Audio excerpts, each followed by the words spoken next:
Welcome to Kenton's videos. Enjoy the video. You begin by ensuring prerequisites are in place. VS Code updated, credentials or SSH key available. Once done, open the command palette with Ctrl plus Shift plus P and type Settings Sync.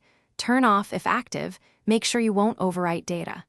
Next, open the integrated terminal and check who's current by running git config list and ID on remote.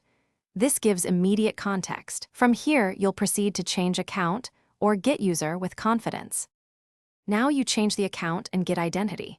You sign out of extensions and settings sync to avoid conflicts, then use the accounts menu in the bottom left to add or switch a Microsoft or GitHub sign-in, follow the OAuth flow. After authenticating, open terminal and run git config global user. Name your name and git config global user. Email you@example.com to set git identity. Once done, verify with git config list. This ensures commits reflect the right user. To finalize, reload the window or restart VS Code so account changes and settings sync apply consistently. Make sure to reauthorize any extensions that require tokens because they may still reference the old account. If commits or pushes fail, check credentials.